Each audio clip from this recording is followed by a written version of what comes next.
Hello and welcome back.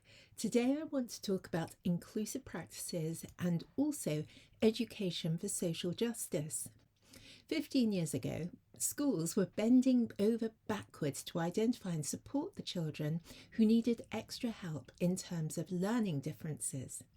Today, the pendulum has swung the other way, and too many children are slipping through the cracks. The new IPPR report, Breaking the Cycle, a blueprint for SEND reform, captures this perfectly and presents a wake-up call that we really can't afford to ignore. I remember the earlier era quite vividly. Back then, if a child showed even the slightest lag in processing speed, schools would rush to identify it, especially in the independent sector.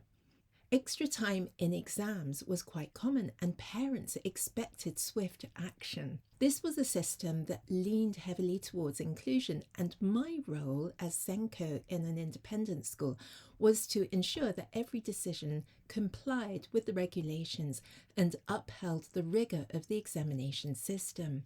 At this time, one very prestigious university even built a facility to support the growing number of students who were needing extra time. There was nothing sinister about this. It's simply a reflection of how many young people genuinely processed information differently. Many of them would have learnt to compensate by becoming exceptionally fast and focused in other areas of learning, and they were able to turn what might have been seen as weakness into a real strength. At the height of this era in 2010, when more than 1 in 5 pupils were accessing support across the country, a wise head teacher said to me, "Marion, I'd prefer that our pupils are not given extra time. It's unhelpful. When I have a heart attack, the last thing I'll want is a cardiologist who needs extra time." So 15 years later, the pendulum has swung as far as it can in the opposite direction. Attendance is falling and exclusions are rising, and too many children are leaving school without having received the support they needed. GCSE results for these children are slipping, and more young people are leaving education without a clear path forward.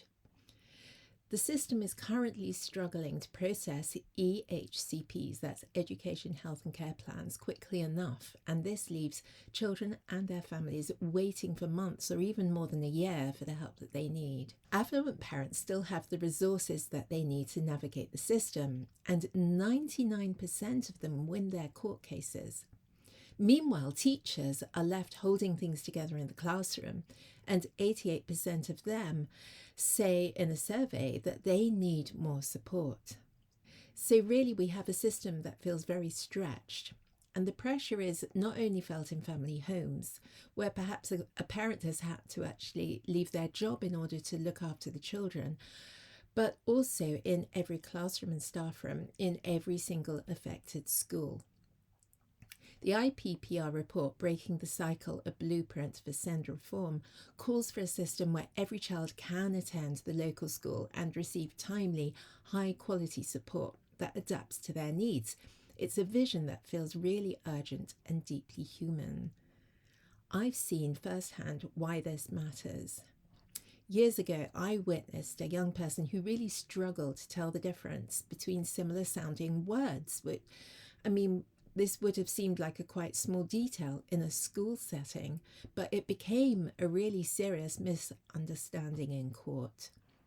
When this young person nervously switched between the two words, it was taken as a sign of dishonesty. Now, as someone with a background in psychology of education, I recognize this as a phonemic awareness issue, not deceit. But without formal assessment, there was no evidence to support this explanation. In a system where access to assessment is often determined by affluence, this kind of misunderstanding really can have life-changing consequences. So education for social justice isn't just a philosophy, it's a lifeline. When we make assessment and support accessible to everybody, we give every child the chance to be understood and to feel that they belong and they get to thrive. If we really want to try to break the cycles of disadvantage, we have to start by listening to teachers and families, and most importantly, to the children themselves. Every child deserves to be seen for who they are, not judged by how quickly they process information or how well they fit a narrow mould. The IPPR report reminds us that inclusion isn't a luxury, it's the foundation of a fair and collaborative society. When we invest in early intervention and evidence-based support, we are serving communities. And rather than chasing outcomes, we are transforming lives. So let's try and keep this conversation going, shall we? If this piece resonated with you, I'd really love to hear your thoughts.